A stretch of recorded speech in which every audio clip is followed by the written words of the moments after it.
Yo, yo, yo, what is going on, party people? Welcome to the Max and Juan cast.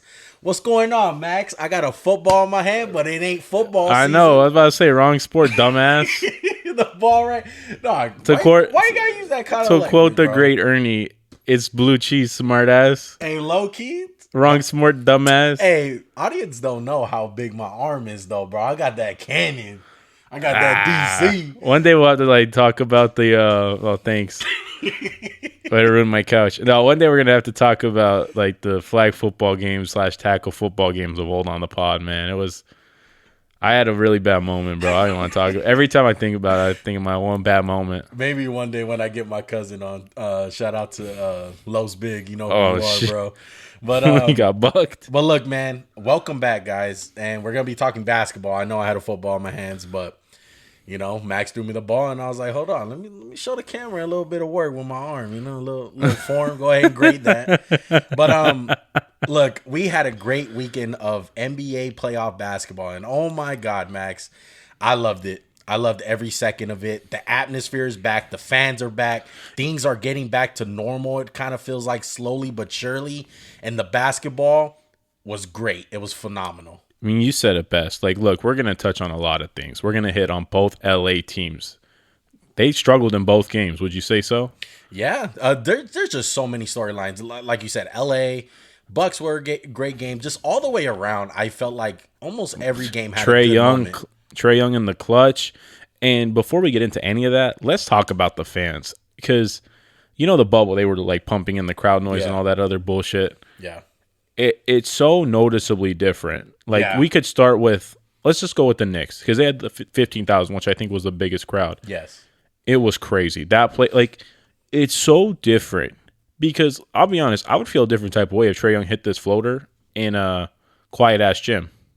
Yeah. I know it's equally as big a shot, but there's something about a hostile place to play. They're chanting, F you, you're a bum.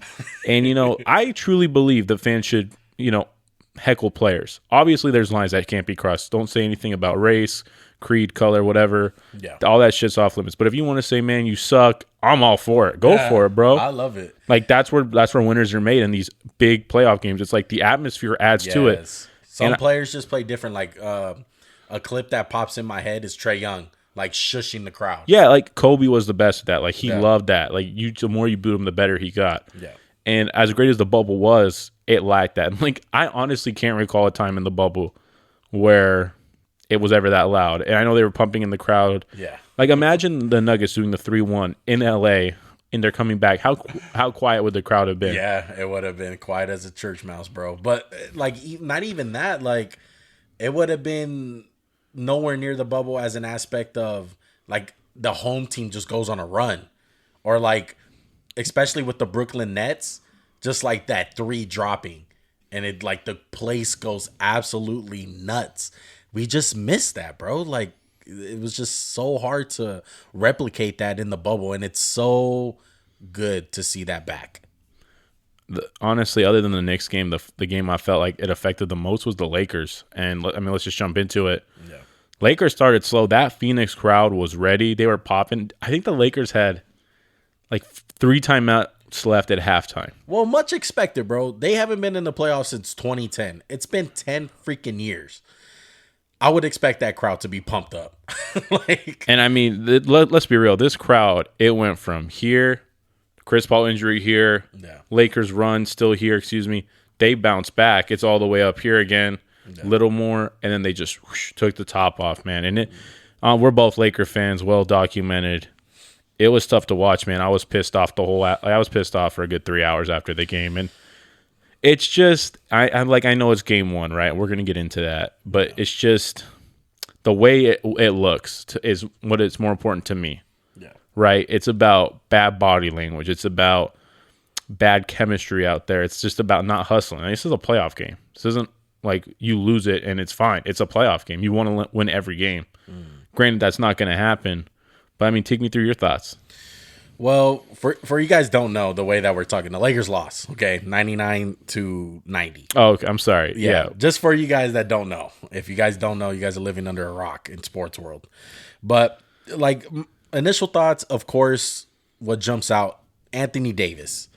Poor performance. 38 minutes, 5 for 16, 31% field goals, 0 for 2 at the three-point line, only 13 points and 7 rebounds. It was bad. He was minus 18 when he was out there. Yeah, it was a bad game. I was telling Max this before the pod. This is the worst game of Anthony Davis' career as far as playoff-wise. Like, this guy hasn't had a bad playoff performance. And he finally happened. Like, he finally had a bad performance. But LeBron didn't even have that good of a showing either. He started off kind of hot at the three-point line, but he really started settling after that in the second half, and he only had 18.7 rebounds, 10 assists, and 5 steals. But, I mean, to be honest, 5 turnovers, only 1 steal. I was reading that wrong. But as an average stat line, like, that's not good enough. No. We all know what LeBron is capable of. It really wasn't. And I mentioned this to you before we started. How many times did you see LeBron attack the basket? Not much. And I think part of the problem is Drummond. I mean, Drummond was ass today, -4. He had 12 points and 9 rebounds. That wasn't good at all. It was awful. He should have had a lot more. He was terrible on defense. I'm not trying to just be negative on Drummond. I'm just saying how I saw it. He played 19 minutes today. Yeah. Just some perspective, I brought this up. JaVale McGee played 9.6 minutes in the playoffs last year, and Dwight played 15 minutes. So I honestly think he should be more towards the JaVale McGee, maybe like 12 minutes a game. Yeah. He's not bad, but he doesn't provide anything with those guys. It's not reckless abandon when he's out there. It's lackadaisical effort. It's not getting back. It's not really rolling to the rim hard. I just think he's kind of like the dilemma on this team. It's like we promised this guy he'd start. We've taken Marc Gasol out. We fucked up our rotation. And he's had some moments here and there, but it's just not good. Yeah. It's really not good. Well, before we go full bash mode on the Lakers, I do want to bring this up. Devin Booker, he came out to play first playoff game in his career, and he balled the fuck out, bro, straight up. He had 34.7 rebounds, 8 assists. Like, this dude was absolutely on fire. He was killing it. He was coming off those double screens, and he was doing anything he wanted at will. It didn't matter. KCP on him, whoever. He was killing it. Chris Paul didn't have the best game. I mean, we're going to get into the injury after the fact. I mean, that's like the last thing. It was a scary sight. And then DeAndre Ayton. My boy. He came out. He came out to play, bro. I think that was a little bit more from a bad performance by the Lakers. But, hey, all in all, you got to give the guy credit, okay? He did his job, and he played phenomenal, bro. Like, his stat line was amazing. You can't expect someone to go 10 for 11 from the field every game. Exactly. And a lot of those were just clean up around the rim. It was like no one wanted to box him out. Like, the rebounding, he could get 16 every game. Like, he outplayed AD today. Yeah. No doubt. It was all a hustle, and I wish our bigs played like that. Exactly. But look, you got to give all the credit to the Suns, man. I mean, at the end of the day, they fought through adversity. I thought they were going to kind of slip. But anytime we got within 8, I'm sorry to cut you off, they made a shot. Yeah. Or they missed a shot, they got the rebound. Jay Crowder showed up big.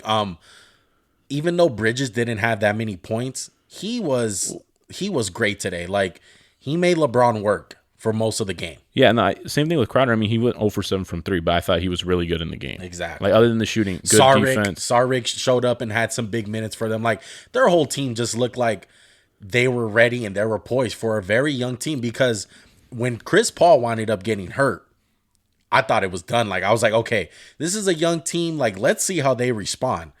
And they didn't miss a beat. Like, that little time when Chris Paul was out, they still were scoring and getting stops, and they were playing like nothing happened. Like, okay, our leader went out. All right, let's go to Devin Booker, bro. Like, let's do this. We're ready. Like, Do you think if there were no fans that this game would have slipped away from the Suns? Because I felt like the crowd was kind of like giving them energy. Helping them. Yeah.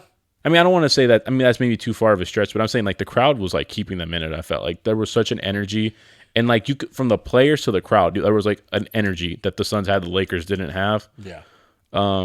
Honestly, if we're looking at this from perspectives as Laker fans, we got to fix the rotation.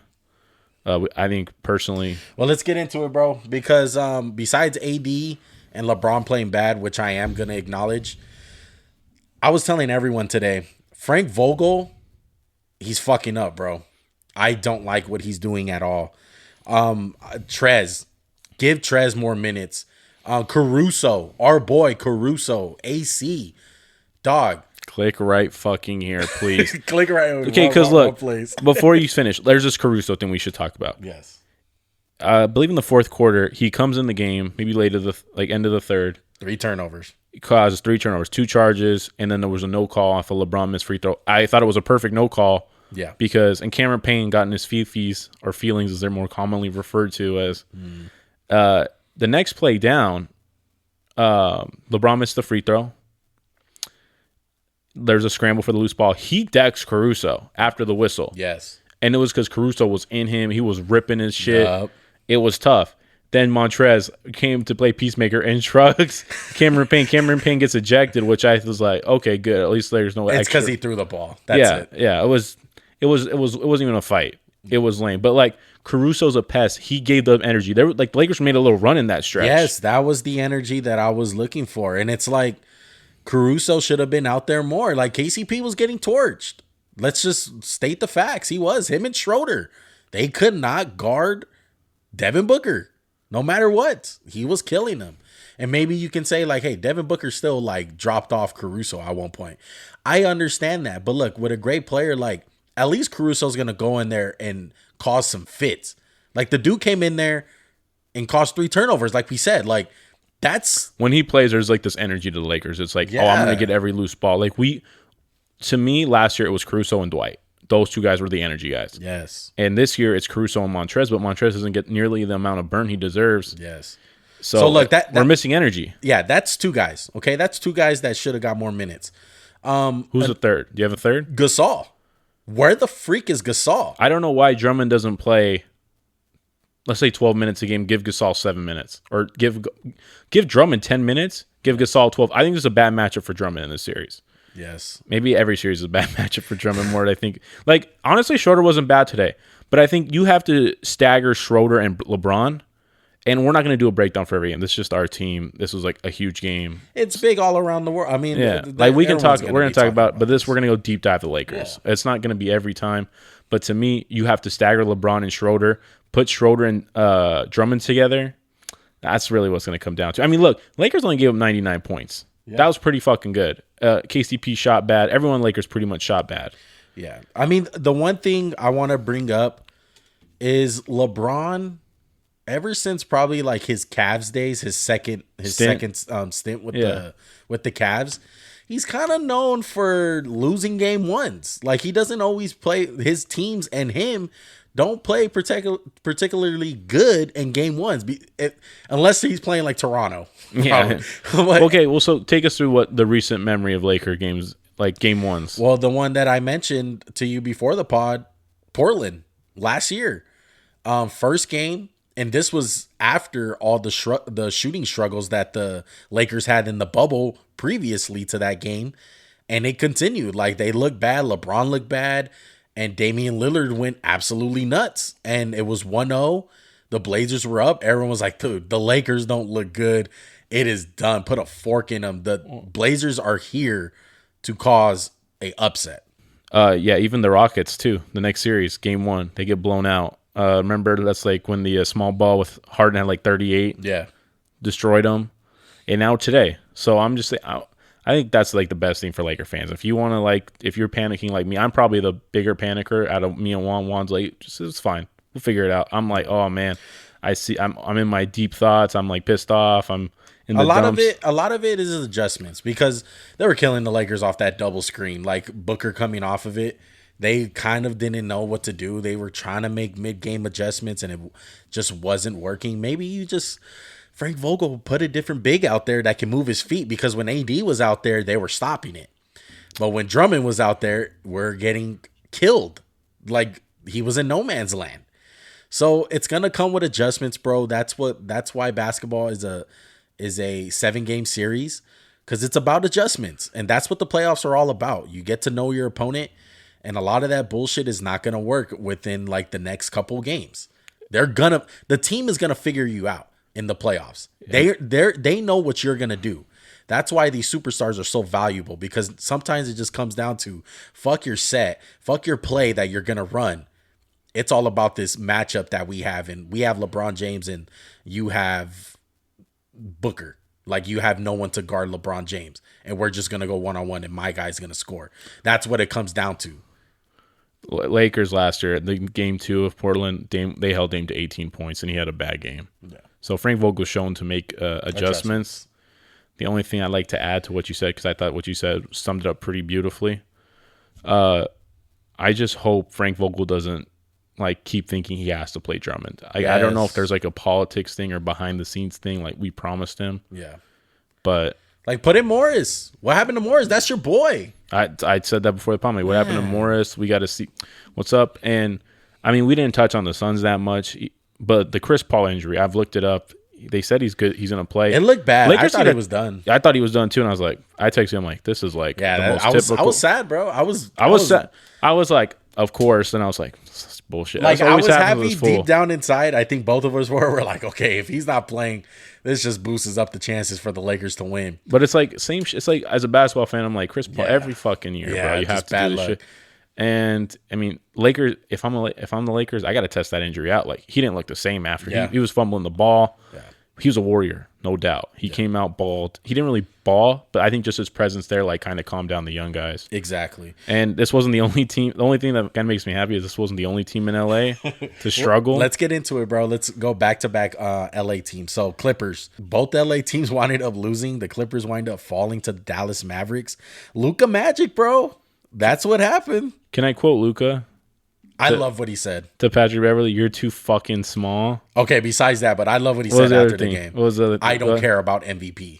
I'm glad he said that. I'm so glad he said that. Because it's not, don't worry, you don't have to care. You're not going to win it this year anyway. But look, he dominated 41 minutes, 11 for 24 from the field, 5 for 11 from 3, 31, 10, and 11. Yeah. It's not just about the stats with him. He's in control of the game. He's an orchestrator. Yes. Everything he did was beautiful. And then, like, one of our storylines was, can Tim Hardaway Jr. match punches with Kawhi and Paul George? He played just as good as Paul George last night. He was 8 for 13, 60% from the field. He was 55% from 3. He had 21 points.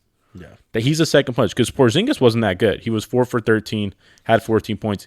He had a dunk at the end of the game, which I loved. I was like, that was awesome. I think with him, though, with KP, even though he didn't play particularly good, just him being out there, an aspect out there, like a shooter, a stretch big, helps them out tremendously. And there's a size factor with him when he was playing, because where was Ibaka? I did not see him do anything last game. Same thing with, where was Marcus Morris? 0 for 6 for Marcus Morris at the 3-point land. Like, that's tough. That's not going to... I mean, this is one of the guys... I think he was one of the leaders in the league in percentage-wise. Rondo played good. Playoff Rondo was, in fact, he went 3 for 4 from 3. So next game, it's going to be 0 for 2. Yeah. Well, even though Paul George had 23, he had a pandemic P moment. Where he smashed the backboard in? No. It was an air ball. Oh, I'm sorry. It can be both. You know what I mean? Paul George, a.k.a. side of the backboard. But pandemic P was in full effect, I felt like. Kawhi had this massive dunk on Cleaver. That was amazing. Yeah, that was amazing. But other than that, I mean, the last laugh. Dallas had the last laugh. Like, he went 1 for 6 at the 3-point line. That's not good enough for him. Yeah. I mean, he shot 9 for 22, which ain't good enough for him. I'm looking at the box score, right? Zubats played, let's say 20 minutes. Ibaka played 13. I don't understand. Like, let's just say they move on. Let's just say they go against a good bit. Say they play against AD. Yeah. Are you only going to play those guys 20? Who are you going to guard them with? Batum? Like, how's Nicholas Batum playing 32 minutes? I understand Porzingis isn't a traditional back-to-the-basket big, but, like, I thought Ibaka was going to play a bigger role. I know he's coming off injury. They're working their way back, but I'm just kind of surprised by the lack of minutes from Ibaka. Yeah. And if I'm them, I'm not doubling Luka. Yeah. I can't double him. He's gonna pick us apart. And I thought Tim Hardaway, he just has the irrational confidence. You called it. Like irrational confidence, bro. Did you see the 3 hit in Kawhi's grill? Yeah. I was like, this fucking guy probably thinks he's the best guy out there. Hey, even that's how you gotta play, though. Yeah, 100%. Like that's playoff basketball. So my big question is, what's the big adjustments for the Clippers? And this is a team criticized before with Doc Rivers. And the reason I bring this up, I know there's a new coach, but Tyrone Lue's pretty much a clone of Doc Rivers, in my opinion. What adjustments is he gonna make? What would you do? It's tough, man. It's really tough because when Tim, you kind of got to bank on Tim Hardaway not scoring 21. I think that's what it really comes down to. Dallas also shot 47% from three. Like, but I think those are good looks. Like if they shot that again, I'd be like, I would agree they're with you. Wide though. open. Do not double Luka because he's gonna find the open guy. He's not one of those guys that you can double. It's like a double-edged sword with him. It's kind of like, man, you kind of got to just play really good defense on him and hope he doesn't make these like crazy step back shots. Because if you double him, he's gonna pick you apart. It's gonna happen. I don't think you can switch smaller guys onto him. Like you got to show over in the screen. You got to hedge. Honestly, I might consider going under a couple plays a game because he's not like a sniper. You know what I mean? He's not like Curry. No. You can't put Patrick Beverly. You can't put an aggressive player. I know how crazy that sounds. Reggie Jackson can't. I don't think Batum can at this point either. Like at some point, when do you put Kawhi on him? When does Kawhi put his big boy pants on and just? Do you think Kawhi still has that gear? I think he can still be a really good defender, but do you think the days of him being like basically? I don't think so. I think he still has it. Like he's kind of like Jalen Ramsey, right? Like we used to think of him. Jalen, it's like done. I don't think about him like that anymore. I think he's really good, but like, I feel like we saw the last of it in Toronto. Like that's hard to say, bro. That's really hard to say. I don't know if it's a coaching thing. I don't know if he's still trying to save up for the later rounds in the playoffs. If he is, that is extremely stupid. At some point, bro, you gotta guard Luka Doncic. You gotta put Kawhi on him, and I think that's why you have another superstar in Paul George. If you worry about the scoring, that's kind of I know, but in their perspective, that's how highly they think of him. I feel like Paul George can do an okay job, but Luka's strong. Yeah. I don't think Paul George is that strong. Kawhi's the only guy I feel like who match foot speed and strength. But they're just going to screen him. They're going to just screen him, put him in pick and roll. Luka's going to get him on his back shoulder, and after that point, it's like done. Yeah, the series is nowhere near over. I wouldn't hit the panic button just yet for the Clippers. Is Game 2 must win? Oh, yeah. It's a must win. It's at home. Do you know what Game 2 is? And I bring this up for a very specific reason. Yeah, it's on Wednesday. No, Tuesday. Yeah. You know what else is on Tuesday? The Laker game. Good thing they put two of the best matchups at the same fucking time. 7 o'clock. Split screen, baby. One on the laptop, one on the TV. Let's go. Xbox Snap. Yeah, man. It's going to be tough. But this is going to be a dogfight. And it's going to come down to how well does the supporting cast play with Luka. So far, Dallas' supporting cast has played good. And to be honest, the Clippers' defense is pathetic. Like, there's no one guarding the rim. That's why I brought up, like, Zubac and Ibaka. Like, who's guarding the rim? And I don't want to sound like a overreactor when I say this, because I probably am.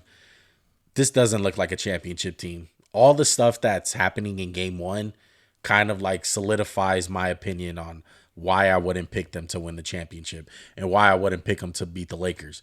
Now, granted, who even knows if the Lakers are going to even make it to the Western Conference Finals? But, like, losing games like this is why I don't have confidence in it. It's not about losing a game. It's about how you lost it. Exactly. How? I could give two shits. You know, if Lakers go out and shoot 0 for 20 from 3 and they lose by 2 points, I'm like, well, I'm not really concerned but when they come out lackadaisical, when the Mavericks beat the Clippers and the Clippers do the same shit they did last year, I know they didn't blow a big lead, but it's just like when it's nut crunch time, they don't show up. Yeah, it's concerning. Yeah. Well, let's switch gears. Let's go on over to the East. Let's talk about this Hawks game, bro, and the Knicks. The Hawks wind up doing a best impression of ice in the veins with Trae Young. Ice Trae, bro. He played amazing. It was a great game. I loved it. Besides the Heat game, I really enjoyed the Knicks game. The best 2 games were in the East. Yeah. So far, the best. But look, I loved it, bro. I loved everything about it. The Knicks crowd was great. Spike Lee was great. He was out in effect. And rooting for his beloved Knicks. But Trae Young, bro, props to you, my guy. I love the way you played in this playoff game. You showed true demeanor, aggressiveness. I felt like you got your teammates involved and made the correct plays at the right time. And you didn't back down from nobody. Like, you showed really big guts, bro. And I'm impressed. I'm truly impressed by Trae Young. I'm just struggling to find like the right way to say what I'm trying to say about Trae Young. I've always been critical, partly because one, I thought last year when they got him to the like All-Star game as like the starting point guard, it was like bullshit. It was like, hey, you're just putting up bad points and your team sucks. Obviously, Lloyd Pierce was terrible. Like, Nate McMillan's turned this team around. I'm just surprised how good Trae Young played. And look, his point, like, he had 32. How many threes do you think he made? I mean, I don't really have I know the answer, so I can't really say. Okay, look, but guys, like, I would think if he has 32, he makes like 4 threes. He only had 1 3, guys. But he only shot 3, which is kind of like... Yeah, like, that's great. Like, to me, that's being true with yourself in a way. Like, that's putting pride to the side and saying, hey, I know I can shoot. I know I'm a great 3-point shooter, but they're not giving it to me. Like, they're giving me, I'm going to take what they give me. And as a player, when you look at a player like that and they make the correct decision and they put pride aside and they take what the defense gives you, I give mad props with that. There's some players who are hard-headed and refuse to do that. Russell Westbrook. So as we segue, no, look, he shot 6 a game in the regular season. He only shot half of that. Look, he only shot 34% from 3. Obviously, I think he's a better shooter than that percentage. Yeah. But I kind of got to live with him. Like, you can't let him distribute at an elite level and score at an elite level. Yeah. Let's be real. This is a Knicks team with a lot of young guys. Yeah. RJ, OB. And let's be real, Randall struggled. I mean, let's just call this Randall's first game as a star in the playoffs, right? He was nervous. He's been in the playoffs, but it's different when AD's on the team. He was kind of pressing it a little bit much to start the game. Exactly. You can tell. So I'm not too worried about Randall. I think he's going to come back, and he's dominated this team. I think the physicality maybe got to him a little bit. Yeah. I mean, the refs really let these guys play. Trae Young hadn't shot a free throw until the fourth quarter. They kind of started to tighten up the whistle at the fourth quarter, which is kind of odd considering this is usually when you let the guys play. But, I mean, if I'm a Knicks player, I know it stings, but you can't let this like be a slippery slope, right? You can't get down in the dumps and just come out flat in game 2. Yeah. You guys played great. The Knicks played really good, and they didn't shoot the ball extremely well. They didn't like do their usual Knicks shit. Yeah. And they still had a chance to win the game, so I'm not too worried. Like, they held the Hawks really bad shooting from 3-point line, like 12 for 34. Yeah, it was a hard fought game, bro, and the best player wound up winning. I'm gonna say that.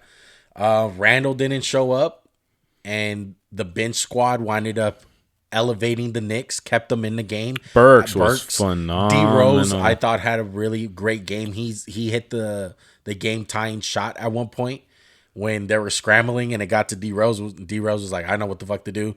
I'm gonna take this shot.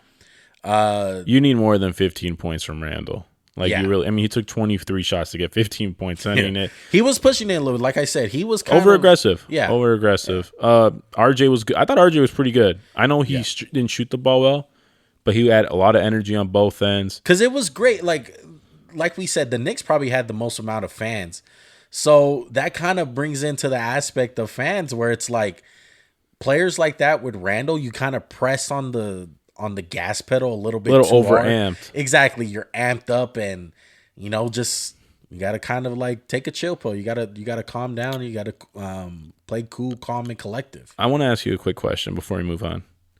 Who was guarding Trae Young the last play? Do you know? RJ? No, Frank Ntilikina. Wow. How many minutes do you think he played this game? Yeah, probably like 12.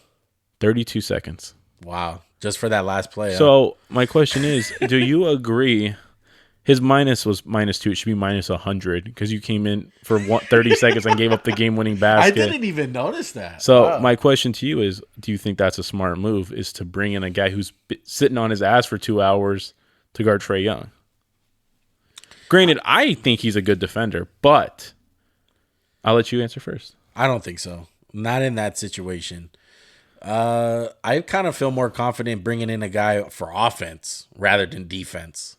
I think you just ride it out with Rose or maybe put Barrett on. Like, you don't put someone on him who hasn't played all game 2 hours. Like, come on. Yeah. Like, how do you know where his headspace is at? I think that was a big mistake. I'm just going to say this, though. I think Trae Young would have scored on whoever was guarding him. I don't know about that. That's a pretty bold thing to say. Like, he probably has a good chance to score, but I think Derrick Rose got a better chance of stopping him than a guy who hasn't played the whole game. Yeah, I get your point. Like, you don't even know, like, the flow of him. You don't really know, like, oh, what's he feeling like? It's like, come on, dude. Yeah. I mean, I give it the tips for trusting the guy, but just a bad decision, and it cost him. Yeah. But if Randall's a dog, he'll have a better game too. Knick fans, don't freak out. It's like, dog, what are you gonna freak? Even if you guys get swept, like, what the fuck do you guys think you were gonna do in the playoffs? Like, like you guys were ready. You guys were punting on this season when you guys gave Julius Randle like he started balling. Like, you guys were all hyped. So, like, don't you're playing with house money. That's what I'm trying to say. Yeah. I was fumbling my words. Well, we got that game over with. Until we start getting into a little bit more of these good games, let's get some of the games that weren't that good in a sense. Let's go to the Nets and Celtics. Let's just touch on that real quick. KD dominated. Kyrie, James Harden. They combined 79. Big three. They combined for 82 points. They scored unassisted. I believe it was 96 or 98 out of the 104 points. I was desperately trying to look up like most points combined for a big three. This is random. I found KD, Russ, and Harden scored 94 points in a triple overtime playoff game. That's only 12 more points. Wow. Holy shit. But that's 15 more minutes. Bosh and D-Wade never hit that with LeBron? I looked. I didn't see anything this much. But maybe I was. I didn't. I looked a lot, but I could have missed that. That's what we need, a stat guy, bro. We're probably hiring. All right, you can be that guy. Look, dude, it's. I don't really know what to say with the Celtics, right? It's just you're outgunned. Yeah. You have like a what's a shitty gun in COD? You have the starting pistol from Zombies. They have the ray gun. Yeah, all right. That a good analogy. That's a good point. But there's 3 of them. They got a water pistol right now. Yeah. So Jason Tatum has like the starting pistol, and Durant, and Kyrie, and Harden each have a ray gun. Yeah. So there's really not much you can do. Like, Harden played bad. He didn't play bad. He just played whatever. Yeah. It's just so and they tough. kicked their ass. I was telling Max this before the pod. I was just like, when KD plays like that, that's when the Nets really start to scare me. It honestly doesn't scare me when James Harden and Kyrie go off. It's like, you can contain those guys. And then all of a sudden, like, one of the like top 10 greatest players of all time just wind up making shot after shot after shot. And that's who the fuck scares me. I mean, like, they had, I'm sorry to interrupt you, but they had Kevin Durant shot 10 for 25, 1 for 8 from 3. That's not normal Kevin Durant. He could have had 40 easily. Yeah. Same thing with Harden. He shot bad too. So, like, this is going to be a sweep. Yeah. Sweeper. I mean, Tatum tried his hardest, to be honest. I thought he played good. I don't care he shot 6 for 20. Yeah, he's taking big boy shots. Kemba Walker played 26 minutes, which I don't understand. He was in foul trouble. I still don't understand. Like, just go with it. Like, come on. Yeah, he was in foul trouble very early, so he wasn't playing that much. He was actually playing pretty well though. Like, in the first half, a lot of the Celtics, like, they had the lead for a minute for the entire first half. I feel like the Nets just flipped the switch and it was like they made a couple threes and they were back. Like, KD is the guy, and then the avalanche started with Kyrie and. Were you hyped to see Jabari Parker hoop? Yeah, he played pretty well. Look. I'm just gonna say this for the Celtics. I only asked that because, like, I just remember the Wiggins and Parker stuff with us. I'm just gonna say this, and this should be the last statement for this game. Robert Williams, you gotta play more. I was gonna say, like, if we had 9 blocks, like, fuck it, you gotta play him. You gotta play him. He brings energy. I love what he brings. Like, Tristan Thompson's not doing much. He had a couple of nice tip slams, but play Robert Williams, Celtics. That's you at this point. Play Taco Fall. Like, fuck it, dude. You got to do some weird shit if you're going to win this series. You got to do something. It's going to be a tough out for the Celtics, though. Man, I just noticed Grant Williams only played 30 seconds. Like, he was, like, integral part of their rotation last year. I mean, this series, I'm sorry, guys. It's a wrap. Yeah. I really wish I could find something. Maybe talk about Blake Griffin having 1 point, 20 minutes. Yeah, it's just kidding. We'll look forward for round 2 for the Nets. Let's knock out one more shitty series. Okay, let's go to Wizards and 76ers. Can we do that before we get into like the fun stuff again? Exactly. Go. Wizards lost 118 to 125. Joel Embiid and Tobias Harris dominated this game, excuse me. Ben Simmons dominated in his own special Ben Simmons way without scoring. 6, 15, and 15 for Ben. Tobias at 37, Embiid at 30. Like, dude was scoring on a triple team. Yeah. This is the Embiid I've been wanting to see, like, my whole life. Like, I understand he's been good. Yeah. He hasn't been dominant until this year. On the flip side, Beal was excellent. Russell Westbrook was terrible. Yeah, and just to hit on They Embiid, put up a fight, though. Yeah, just to hit on Embiid, bro. 12 for 13 from the free throw line. You love to see that as a big man. You're inserting dominance, and you're making him pay while making your free throws. Like, that's what it's all about.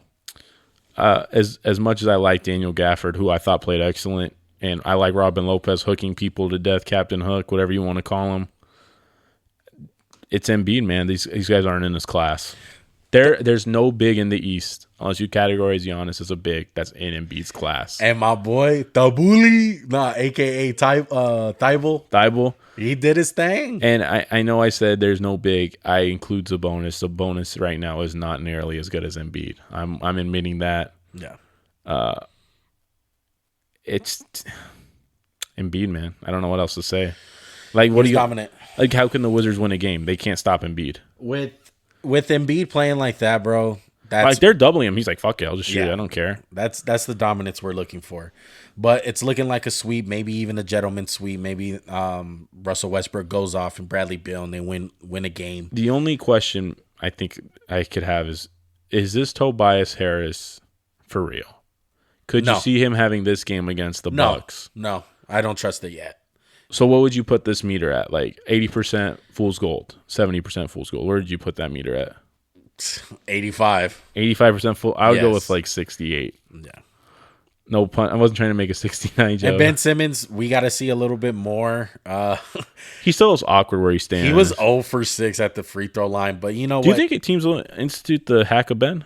Yeah, most definitely. I would do it. I would. If I'm the Wizards, I would do it a lot. I'll put in Wizards are the same boat. Of Wizards are the same boat as the Boston Celtics. You got to pull out all the stops, bro. Try new things. Throw something at them. Do some weird tacky shit. Like get into a zone, maybe get into. Like I'll try the hack of Ben Simmons. Yeah. Why not? Like, what do you have to lose? Exactly. Well, let's go back onto the West because this game. I mean, it was surprising. The lower seed did win, but Blazers winded up getting a win against the Denver Nuggets, 123 to 109. Damian Lillard, 10 for 25. He had 34 points. You can take the reins on this one, bro. Talk about your boy who you wanted to make fun of. Who's that? The Denver's point guard. Oh, yeah, Caponzo. Yeah, my man's got torched. It's so funny. Like, he plays with so much heart, and he tries to play like a freaking asshole. like people just hate him because I bet he talks just so much shit. But Damian Lillard dropped you off, my guy. Like, it was bad. Jokic kind of struggled. I don't know if struggle's the right word, but I mean, he had 34, shot 52% from the field. He had 1 assist. Yeah. They took away the other guys. Yeah. It was smart. Kind of what the Clippers should do with Luka. Yeah, take away let him score 40 in a loss. That's fine. And like Michael Porter, he struggled from behind the 3-point line. He was pretty good though. But you're gonna have games like that from Porter. That's who Porter is. Like, next game, he's gonna wind up hitting. Yeah, if he hits honestly, if he hits 4 threes, this is a much closer game. They probably win the game. But I mean, we're not gonna live in that world. Aaron Gordon, I kind of need a little more from. Yeah. I feel like there's just times he vanishes, right? Yeah. I don't understand why he was only playing 28 minutes a game. Yeah. And Melo showing up, bro, 4 for 8 for a 3-point. Like, that's what you want. It was even if he makes 3. I put Revenge Game Melo. Add that to the Melo collection. Revenge Game. Yeah. It was awesome. I can't believe they're still booing him in Denver. I was like, that's really? Crazy. Like, this is the NBA where everyone's everybody's best friend. Yeah. Like, LeBron helped out. Chris was like concerned for Chris Paul. And then Chris Paul tried to break his arm like a few minutes later. Yeah. Dude, Melo had 18. That was big. That's big. That's one for the mellow lovers out there. We're gonna say everyone who said he was washed was wrong, even though he was washed when we said it. Like, okay, the big question is, I'm sorry to just really quickly transition, but do the Nuggets rebound? Is this without Murray? Is this a winnable series still? I think that's the big question. Yeah, they can definitely win this series. This series is nowhere near over. This game one doesn't mean much to me. Damian Lillard's going to go off, but I'm confident that the Nuggets are going to figure it out. A lot of people forget, like, this is how they looked against the Jazz at one point. The reason I asked that was because when you think about everybody not named Jokic, Gordon, Porter, I'll tell you the points. Rivers, 6 points. Campazzo, 8. Morris, 10. JaMychal Green, 0. Marcus Howard, 7. Paul Millsap, 3. Who's going to be that guy to step up? Like, I don't think Aaron Gordon should average 16 points a game in the playoff series. He's more of like a fourth wheel than a third. So who's going to step up? Is Rivers going to step up? Yeah, Morris? I was expecting this is where I'm a little more. scared of. I'm sorry to cut you off. This is what I'm scared of. It's like Denver's lost so much of that depth they've had in recent years. Like, man, this should piss me. I can't believe Jeremy Grant left. I was reading your mind there, bro. I knew you were gonna. Jeremy Grant's like, damn, I would have had my bigger role, man, if I just stayed. Yeah. Now you're winning 8 games a year in Detroit. I still have confidence in Jokic, though. This series is not over. I do not trust the Blazers at all. He might pull a Dirk, be a MVP, but get bounced in the first round. Yeah, that'd be crazy. I think the Blazers probably have the best chance to win, like, of the low seeds, other than the Hawks, to win this series. Yeah. We shall see. That one's a wait and see, though. Most definitely. Let's move on to what game you want to go to, Max. I'll let you pick. What games do we have left? We got the Grizzlies and the Jazz, and we got the Heat and the Bucks. Let's go to the one we just finished watching. Is this Grit Grind 2.0, 8 seed coming back? I loved it, man. Hey, look, shout out to another player who had a playoff debut. Ja Morant, bro. He is coming out to play. Like, 26 points. To be honest, the numbers are not even that good. 11 for 21. But the way that he controlled the game was huge, in my opinion. Did the Jazz not watch everyone go under every screen and sag off him like 20 feet? I'm just saying, he kept getting to the lane. And I understand the Jazz's defense is to let guys get to the lane. The Warriors did that, though. Not the same thing as the Jazz, but the Warriors let him shoot, and he made him pay. I know, but I'm saying, wouldn't you rather let him shoot? Wouldn't you rather lose like that than letting him get to the teeth of the defense? Because his floater's amazing. Yeah. Or teardrop, whatever you want to call it. Like him and Brooks were great. Valanciunas didn't even have that big of a game. Like, Brooks had 31. Valanciunas had like 15 or something. Mm-hmm. And on the Jazz side, Conley struggled. 6 for 18, 22 points. Gobert was 11 and 15. Bogdanovich, he came on in the second half. I think he had all 29 in the second half, right? Or he had a grip of the points in the second half. It was too little, too late for the Jazz. Sorry, I just dropped my little remote. The Grizzlies, man, they're a feisty bunch. They have 10 good players. Like, I'm serious. Like, name a guy on their team, he does not suck. Yeah, they're all solid, bro. Down to Grayson Allen. Man, like, Grayson Allen plays some solid minutes. And they got minutes. Brandon Clark not playing at all, and he's one of the most versatile guys. They have Justice Winslow not playing. Yeah. Like, they play Tyus Jones good, Melton, Bane. I like Bane a lot. Yeah. Jaren Jackson's their second best player when he's healthy, but he's not even, like, right yet. Yeah, their future is so bright, bro. And let's just get the elephant out the room in case people who didn't watch. Donovan Mitchell did not play in this game. So how much do you take into consideration for that? Because I take a lot. Like, Mitchell's a difference maker. He's a difference maker, but when you move to a game two, this game definitely gave the Grizzlies the belief.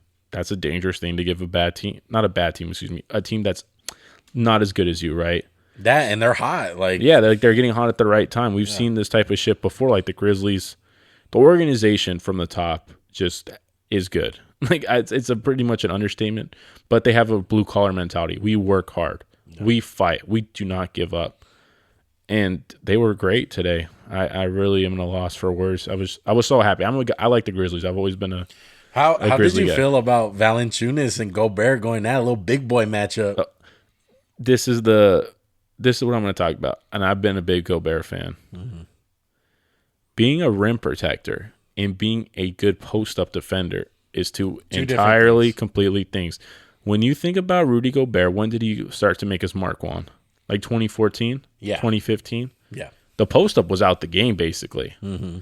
As opposed to when you think of a guy like Jonas, when was he drafted? Like 2000, maybe 10? Yeah. Maybe even a little earlier? Yeah. I'll look it up real quick.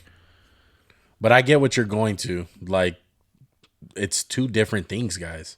He was drafted in 2011. It was still a big man league. Like, it was kind of transitioning out, but like think about the Lakers with Bynum and Dwight post up, Kobe posting up. He's a post up center, Jonas Valanciunas. He added the 3-point, aka Big Science is his nickname apparently. Fucking basketball reference, bro. It's different. Like Gobert's probably the best rim protector we have. Yeah, and people would expect he's a big guy. He can, guard a guy in the post, but that is not the case. I would say it could be a case, but look. It's like Andre Drummond's probably a better rim protector than Marcus Gasol. Marcus Gasol was so much better guarding Jokic in the post than him. Yeah. It's a different skill set. It's kind of like Draymond Green, too. And exactly. And when you don't have that skill set because you've never done it, because no one does it, it shows. And that exactly is what happened. Yeah. He can't guard Valanciunas in the post because Jonas Valanciunas is a skilled player. Yeah. He really can score. And I think it's kind of – it's not like he's playing Clint Capella, Gobert. That's what I'm trying to say. Yeah. He's playing a guy with some skill. And there's a misconception where people are like, Gobert lockdown. It's a bad matchup. Let's just say it. It's a bad matchup for Gobert. Like, typically a bad matchup for him and the Jazz will be a team like the Rockets. Get them out in the perimeter, get them on an island. Yeah. But it's in a different aspect. Like, it kind of just, like, gets rid of that thing of what Gobert does good. It kind of cancels it. And, I mean, he's going to get his blocks. He's going to be better. But Jonas, if they can get Jonas going, it's going to be tough for Gobert. Yeah. There's no doubt. But look, the Jazz shot horrible. I doubt the Jazz are going to shoot that bad again. I believe they took like 49 3-pointers tonight. It was bad. 12 for 47, 25%. Jeez. Yeah. That's not going to get it done. Conley couldn't make shit, and Jordan Clarkson went 0 for 8. Yeah. So just a lot of stuff that's probably not going to happen again. And plus the big factor of Mitchell not being there. Mitchell's a baller, bro. Like he's their best player. Yeah, he's the best player on the team. So it's kind of tough to see this, continuing from the Grizzlies. But you got to give Grizzlies some credit, man. Ja Morant, they're hot. Another guy I just want to touch on before we move on to the next game, Dillon Brooks. I love his game, bro. I know he's annoying. Why is he annoying? Because he kind of has like the Jamal Murray aspect to him, where like he talks a lot of shit and he's always hype. But who you got in the fight, Jamal or Dillon Brooks? Dillon. Why? I feel like he's a little bit more bulkier. I feel like he's like got a little bit more. I feel like that's more like bark. More bite than bark. Yeah. I feel like Murray's. Did you see the picture of him dressed like a guy from NWA? No, he was wearing like the shades, like Ice Cube and shit. Yeah, but like I love Dillon Brooks. Like I feel like he can be one of those guys in the future that can be an all NBA defensive guy. Like he has that kind of potential. Like being a great defender in the NBA, it's kind of like being a cornerback in the NFL. You got to have confidence and you got to be willing to get beat. And you, in that aspect, you can't have fear of nobody. Like you can't care if a guy hits you with a freaking 38-foot jumper for a 3-pointer. Like you got to be able to do that. What are you showing That's me? the picture of him. Oh my god! With the jean jacket and like the Oakley shades, I guess. I'm done. But yeah, I love Dillon Brooks, bro. His shot's ugly. I mean, it's not ugly his release because he's always like this. Oh, oops, sorry. Like Go this. Ahead. It's always like that. He doesn't like follow through. It's always like that. It's always a push shot. It's never. Yeah. He's a baller though, bro. Hell yeah. I love the way he plays. He's a dog. Yeah, he's a dog. That's a guy you want to have on your team. I love Dillon Brooks. I love the future in general with the Grizzlies. They got some dogs.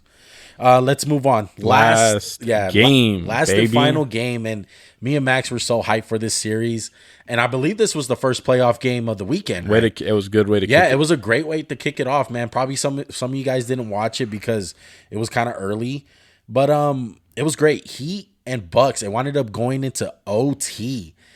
Jimmy Butler came out to play. Middleton, Giannis, but Jimmy Butler, like he came out to play, but yeah, we'll talk about it. But look, the Bucks wind up getting the win, 109 to 107. I think if they lost this game, it would have been really bad for them.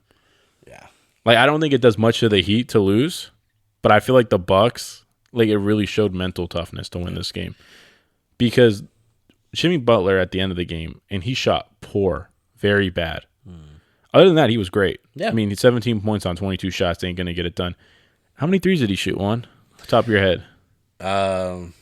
He's not typically a shooter, so maybe like 4 or 3. He shot 9. That's crazy. The most he had in a game before this season was 8. He only had 3 games shooting more than 5. Wow. I actually like it because I don't know why he ever stopped because I don't think he's that bad. Like I know he's bad percentage, but like he doesn't take that many. Yeah. Bam wasn't that good. One of our keys was what? Duncan Robinson and Hero. They did it. Duncan did it. Hero was bad. Yeah. But you know what, though? This is the recipe to win the game. Like, it was tough. Like, Chris Middleton made a great shot, but this is what the Heat have to do to win. They honestly did enough to win this game. It just came down to a shot. They shot 20 of 50 from 3. 40%. That's freaking great. Good. And the Bucks made 5 threes. 5 for 30. 31. And I felt like they did a great job on Giannis. I don't think he made a shot outside the restricted area. He kept trying to do this 1 foot leaner thing from the corner, and I was like, stop doing that shot. It's not working right now. But I thought Giannis played really good. Drew Holiday, he made Jimmy's life a lot harder. Like, this would have been a loss with Bledsoe and whoever else who'd they trade? Bledsoe and yeah, but Drew Holiday has to, shoot better. Yeah. I mean, he shot 9 for 18. He didn't make a 3, but he played great. I really thought he played on great. The defensive end. He did. Yeah, Brook Lopez was good.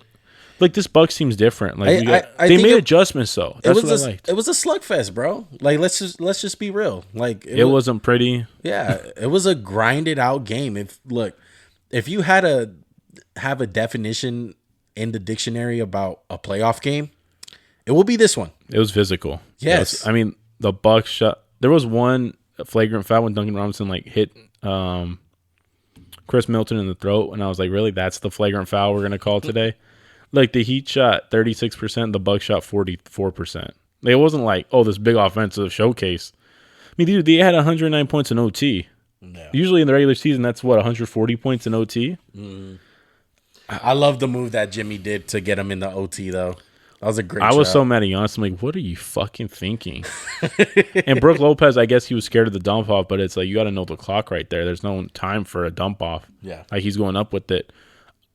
What did you think of Dragic's performance? Oh, man. He went 10 for 17, 5 for 30. Like, he played great, bro. 25 points. I just feel like it was a quiet 25. It was a quiet. But like I said, bro, the Heat did enough to win this game. It came down to one shot. Like, Chris Middleton made a great shot. If you're a Heat fan, are you panicked at all? Not at all. I feel like you got it right where you want them to. Like, game 2 is going to be another slugfest. All you need is one game. That's it. Just split, and you're in it.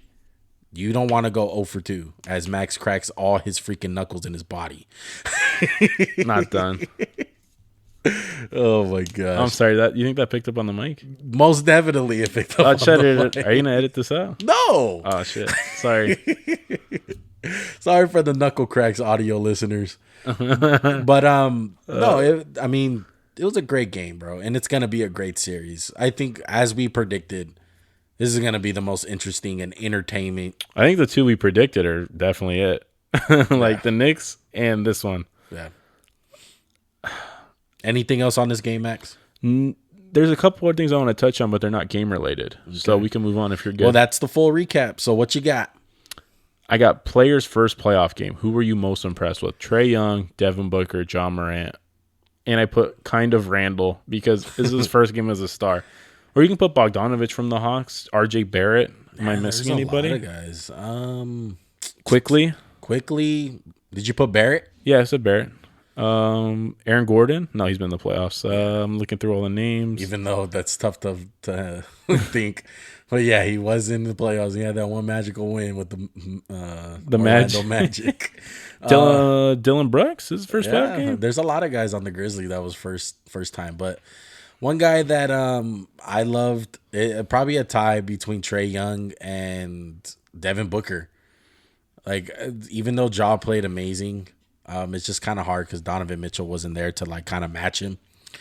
But yeah, Devin Booker played amazing. And Booker Trae was Young. better than Trae Young. Yes. But Trae Young had the best play of the night, probably of the weekend. Yes. Because he had a game winner. Yeah.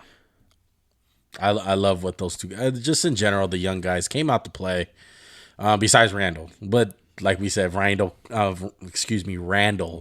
kind of. It's kind of his first. It's his first game as a star. Yeah. So it's, he kind of cheated. Yeah. But, who do you think? To get there. I would go with Booker, 100%. He destroyed the Lakers, and Lakers got to make adjustments. And the fact that Chris Paul went out and he didn't miss a beat. Yeah. Like, that was a great sign. They really could have folded. I mean, 8-2. Aiden had a great game. Yeah. I'd say him. Any other ones? I think that's it for all the first play. It's a pretty good first weekend for like guys in their first playoff game. Yeah. It seemed like there was a lot of guys too, right? Yeah. It was a great weekend. I know John Moran, he had the playing game, they had the bubble, but like this is a playoff game. It's a little different to me. Like maybe I'm old school. And the other thing I had was, as I look forward to my notes, I'm sorry, I'm tired. It's been a stressful day as a Laker fan. Most disappointing performance. Excluding AD, because I know you were going to say AD. He's up there. Let's just put some disappointing performances. I'd throw in Randall, Mike Conley. That's really it. I didn't think anyone else had a bad performance. Like Tatum, maybe, but I think Tatum, did all he fucking can. And, Paul George still had a decent game. Kawhi had a good game. What about team then? What team had the most disappointing performance? Team? I got to go with the Lakers. The Lakers had the worst performance. I felt like their star players just didn't play well. And it just didn't look good. I would go with the Clippers. I just want to exclude the Lakers because I don't want to be like I don't want to hate on the Lakers all podcast. I'm taking like a 20-minute break. Yeah. And then most surprising performance. Oh, the Hawks. I love what the Hawks did. What about player? Trae Young. Really? Yes, Trae Young. You're gonna cop out and take Trae Young? Yeah, Trae Young. I was gonna say Melo. I was really surprised by how good he played. Yeah, that was great. It's a good one. Great revenge game. And John Morant to the Grizzlies too. But you're kind of on the Grizzlies, so you weren't that surprised. No, I was not. Yeah. I like to call that. I'm going to take credit for that one. Yeah, you've been on. I've been wrong. I've been wrong. Yeah, I hate to admit it, but I've been wrong. Because the last time they saw us, we didn't know who won the Warriors and Grizzlies game, and Max picked the Grizzlies. So who'd you pick? I picked the Warriors. Hater. Yeah. Should we talk about Draymond's fucking float game? I think on that note, we should end the podcast. We should end it, bro. But look, if you guys don't know, we are starting to do live shows every Wednesday night, 7 p.m. Set your alarm clocks, people. We will be live. I repeat, live every Wednesday night, 7 p.m. Pacific time. Okay, go ahead. What time? 7 p.m. What's PM stand for? I don't know. Post meridian. Ooh. Got the big boy scientist right here. That's a big word, meridian. Well, look, 7 p.m. Pacific time. We are on the West Coast, okay? Sorry for you East Coast. But look, it's 10 p.m. Stay your ass up, boy. All right. That's about it, man. Go ahead and follow us on social media. That is at Max_JuanCast. If you guys are watching this on YouTube, go ahead and click that subscribe button, like the video, put on post notifications, all that good stuff, all that good jazz. Any final words, Max? Thanks for the support, guys. It was fun doing the live. It was fun and miserable at the same time because we were both uncomfortable on my couch. So we're going to have a better setup next time, hopefully. Yeah. It was so fun, though. Especially our reaction to LeBron. That's green. That's you green. were like, oh, shit. Maybe you need to poke LeBron in the AD in the freaking eye. Yeah. But, yeah, man. The YouTube's growing. Yeah. The pod number's growing. Almost Instagram, at 200. Almost at 1,000 Instagram followers. That's, yes. And we're almost at 200 subscribers on YouTube. So go ahead. If you haven't already, go ahead and subscribe. And if you are subscribed, unsubscribe and resubscribe. You haven't said that in a while. You've been forgetting. That all comes back. I'll tell a story of we used to play Monopoly on Xbox all the time. And I'll be blunt, and I'm not trying to like cap. Me and him are the best two people at Monopoly in our friend group. My family knows that too. He's the only competition I got. But I would like talk shit to him. I'd be like, "Build one more, bitch. Build one more. Tear that shit down." And we were like feeling cocky. We literally tear the house down. They're probably like, "What the fucker is this dude talking about?" Whatever. If you don't know Monopoly, it's that Monop talk, all right? Monop talk. We should end the podcast with Monopoly like tips. I know, right? Freaking be Monopoly geniuses. But that's about it, guys. And seriously, smash that like button the same way I like smash my fingers when I crack them. I'm sorry. I forgot we were on the podcast for like 2 minutes. All right, man. Well, shout out to your audio listeners, too. Don't think I forgot about you guys. Go ahead and follow on Spotify. Follow on Apple Podcasts. My name is Juan. Thank you for watching the Max and Juan cast. We out. Peace.